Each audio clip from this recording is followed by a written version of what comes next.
आपलं स्वागत. पाहूयात आजच्या ताज्या घडामोडी. ज्येष्ठ नेते रावसाहेब पाटील यांच्यासारखा नेता बेळगाव जिल्ह्यात जन्मला हे खऱ्या अर्थानं येथील जनतेचं भाग्य आहे. त्यांच्या निधनाने राजकीय, सहकार, सामाजिक, धार्मिक क्षेत्रात भरून न येणारी पोकळी निर्माण झाली आहे, अशी भावना चिकोडी सदलगा मतदारसंघाचे आमदार गणेश हुक्केरी यांनी व्यक्त केली. बोरगाव येथे अरिहंत सभागृह येथे स्वर्गीय रावसाहेब पाटील यांच्या श्रद्धांजली सभेचं आयोजन करण्यात आलं होतं. निष्ठावंत नेता आणि सहकारातील महामेरू म्हणून रावसाहेब पाटील यांचा लौकिक होता. त्यांनी संपूर्ण आयुष्य सहकार, सामाजिक आणि राजकीयासाठी वेचलं. राजकारण करताना त्यांनी विकासाला प्रथम प्राधान्य दिलं. आज त्यांच्यामुळे बोरगाव शहराची ओळख संपूर्ण राज्यभर आहे.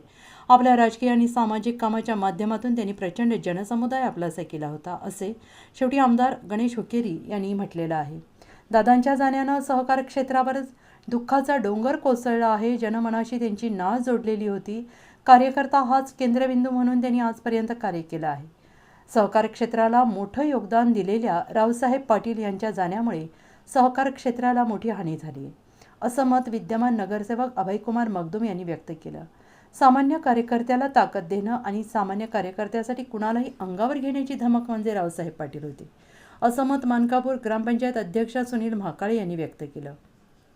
दादा जीवनात प्रामाणिकपणाबरोबरच राजकारण आणि समाजकारणात तत्वनिष्ठा जपलेली होते. तन, मन आणि धन अर्पण करून त्यांनी निपाणी तालुक्यासह बेळगाव जिल्ह्यात मोठं योगदान दिलं आहे.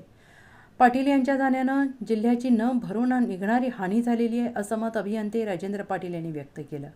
श्रद्धांजली सभेत अनेक मान्यवरांनी आपली भावना व्यक्त करत भावी काळात युवा नेते उत्तम पाटील आणि अभिनंदन पाटील यांच्या पाठीमागे खंबीरपणे उभे राहू अशी ग्वाही दिली.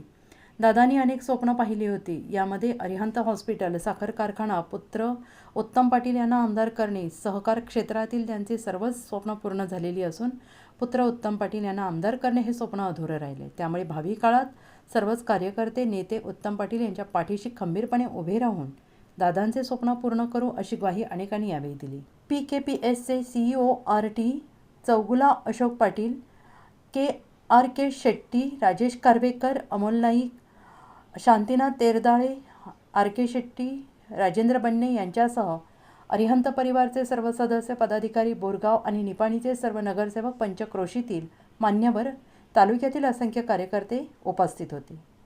SB न्यूजसाठी बोरगावहून मुख्य संपादक शिवाजी भोरे. राजकीय, सामाजिक, आर्थिक असा सर्व घडामोडींचा आढावा पाहायला विसरू नका SB न्यूज चॅनल आणि नक्कीच सबस्क्राईब करा.